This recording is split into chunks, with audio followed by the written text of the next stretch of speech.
అస్సలాముఅలైకుం నమస్తే. ఈరోజు వీడియోలోని మనకు రోటీలు పొరల్లాగా రావడానికి అలాగే స్మూత్‌గా రావడానికి కొన్ని టిప్స్ అయితే మీకోసం చెప్తున్నాను. ఈ వీడియోలో చూసేయండి ఎక్కడ స్కిప్ చేయకుండా.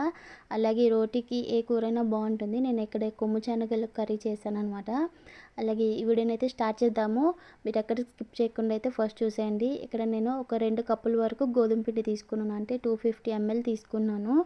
ఇప్పుడు గోధుమ పిండిలోని కొద్దిగా రుచికి సరిపడా సాల్ట్ వేసుకోండి. ఈ సాల్ట్ వేసుకున్న తర్వాత పాలు వేసుకోవాలి. అరకప్పు వరకు వేసుకోండి. అంటే కాచి చల్లార్చిన పాలు వేసుకోవాలి. పచ్చి పాలు వేయకండి అసలు.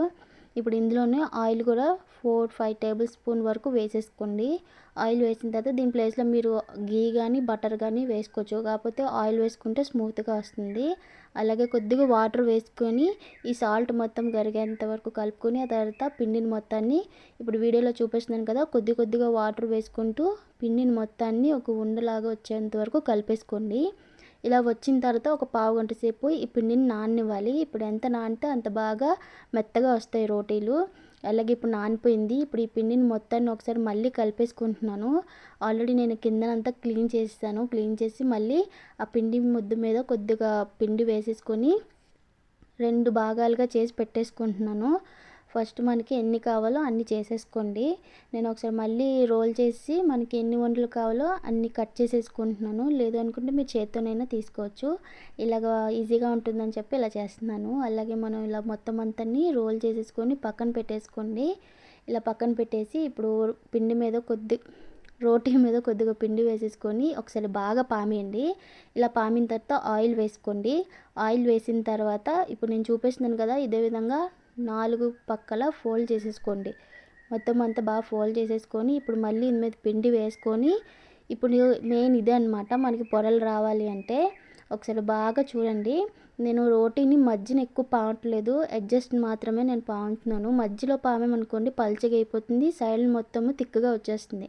అందుకే మనం సైడ్లు మనము రోల్ చేసుకుంటుంటే మొత్తం అంతా కవర్ అవుతుంది అనమాట. చూసారు కదా, ఇదే విధంగా మొత్తం అంతా పామేసుకొని ఇప్పుడు స్టవ్ ఆన్ చేసుకొని ఇలా పెనం పెట్టేసుకొని ఆయిల్ వేసుకొని చిన్న మంటలోనే మనం ఈ పొరల రొట్టె చేసుకోవాలి. మంట పెద్దది పెడితే పైన కాలుతుంది, లోన అవ్వదన్నమాట. చూసారు కదా ఎంత చక్కగా పొంగుతుందో. అలాగే మన సైడ్లు మాత్రమే ఇలాగా తిప్పుతూ ఉండాలి, అరచకూడదు గట్టిగాన. నార్మల్గా సైడ్లు మొత్తం మనకి కాలినట్టుగా ఉండాలి. మధ్యలో మనకి పెద్ద మంట అడ్డం వల్ల మధ్యలో ముద్దలాగా ఉండిపోతుంది అనమాట, పిండిలాగా తగులుతుంది. ఇప్పుడు నేను వీడియోలో చూపిస్తున్నాను కదా, ఇదే విధంగా మొత్తం అంతటిని నీట్గా కాల్చేసుకోండి. అలాగే నాకు ఎన్ని కావాలో అన్ని ప్రిపేర్ చేసి చూపిస్తున్నాను. చాలా బాగుంటుంది రోటీ, చాలా టేస్టీగా కూడా ఉంటుంది, స్మూత్గా ఉంటుంది, పొరలు కూడా వస్తుంది. మీకు వీడియో లాస్ట్ని చూపిస్తాను, చూసేయండి. చూసారు కదా ఎంత మెత్తగా ఉందో. ఒకసారి ఇంకెందుకు ఆలస్యం, మీరు కూడా ట్రై చేసేయండి, మీకు నచ్చుతుంది. ఈ టిప్స్ ఫాలో అయిపోయి మీరు కూడా ట్రై చేయండి, చాలా పొరలు వస్తాయి.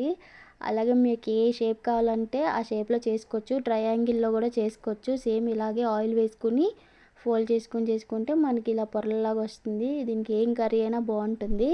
ఈ వీడియో మీకు నచ్చితే లైక్ చేసేయండి, అలాగే షేర్ కూడా చేయండి. మీకు ఎలా కుదిరిందో నాకు కామెంట్ చేయండి మాత్రం మర్చిపోవద్దు. For watching.